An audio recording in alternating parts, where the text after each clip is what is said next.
男人被山贼扔进河里，眼看他即将被水淹没，此时水里莫名浮出一块木头，男人仿佛看到了救命稻草，拼了命地朝木头游去，用尽全身的力气紧紧抓住木头，木头带着他飘到了岸上，这才令男人捡回了一条命。等他醒来后，发现救他的木头就在身边，于是他就拿起来仔细端详，没想到上面竟然刻着观音神像。男人瞬间恍然大悟，原来是观音菩萨救了他。于是男人便将木头立在大树底下供奉起来。男人感谢菩萨的救命之恩，同时也保佑观看视频点亮小红心的人大吉大利。评论区留言666，新的一年必定顺风顺水，好运连连。男人表示只要自己能够平安回家，一定会帮菩萨盖一座很大的庙。没想到他的承诺将会改变他的一生。男人名叫秦有钱，是当地有名的大富豪，但他却视钱如命，十分的吝啬。这天山贼张贴告示，原要在傍晚来抓秦有钱，但是只要秦家肯交钱，就会放他一马。可吝啬的秦有钱宁死不交，于是他就躲在柴房的桌子底下，想着这样就可以省下一笔恐吓费了。但结果却可想而知，山贼最终还是找到了他，就这样直接将秦有钱给绑走了。山贼留下勒索信，要秦家拿1万两银票换人。秦夫人急得如热锅上的蚂蚁，管家提议自己带上钱，明日一早就去把老爷赎回来。次日一早，管家就带着银票来到了约定好的地方，而此时的老秦已经被折磨得不成人样了。当他看到管家要拿钱赎自己的时候，当即就破口大骂：这些钱都是我省吃俭用辛辛苦苦攒下来的，你千万不要把这些钱给这群贼人。看来这秦有钱还真是个要钱不要命的主呀。而他不知道的是，这其实是管家和山贼头子老五联手设下的圈套，目的就是为了秦家的家产。管家要老五假装把他打倒，然后再将老秦扔进河里毁尸灭迹。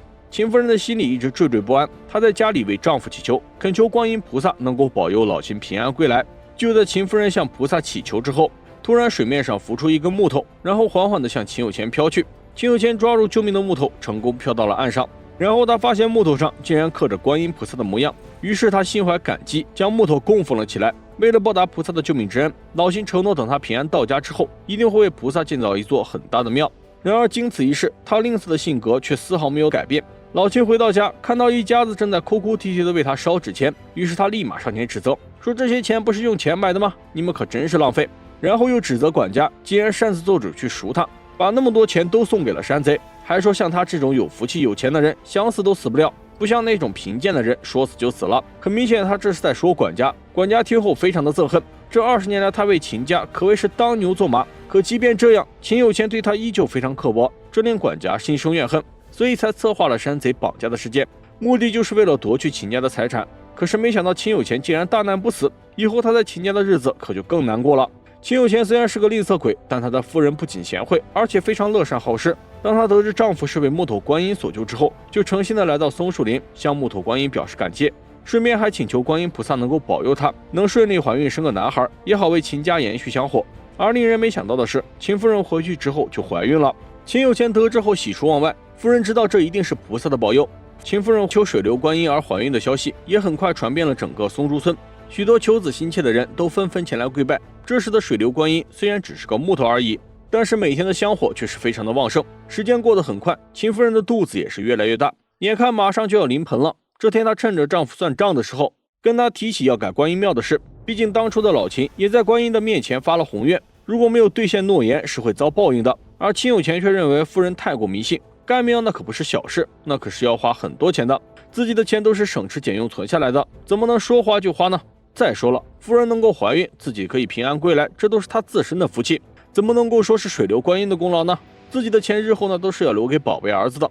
而这些话刚好被管家听到，为了得到秦家家产，他必须马上行动。于是他在这天晚上支开了熬药的丫鬟，在安胎药里放入了毒药。果然秦夫人喝了以后腹痛难忍，秦有钱急得如热锅上的蚂蚁，赶紧让管家去请产婆。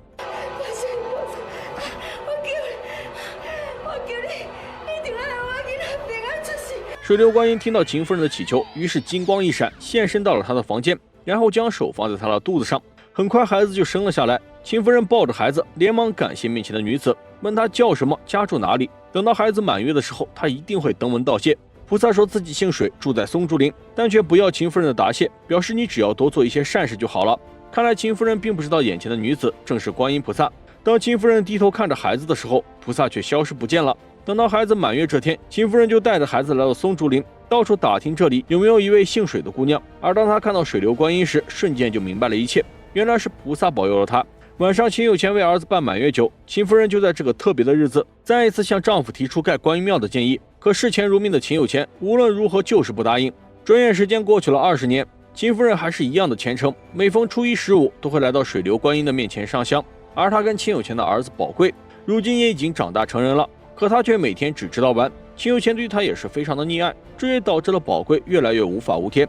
这天，宝贵将教书先生的脸画成了一个大花猫。秦夫人连连道歉，让先生不要生气。这孩子从小就被宠坏了，所以才会这么顽皮。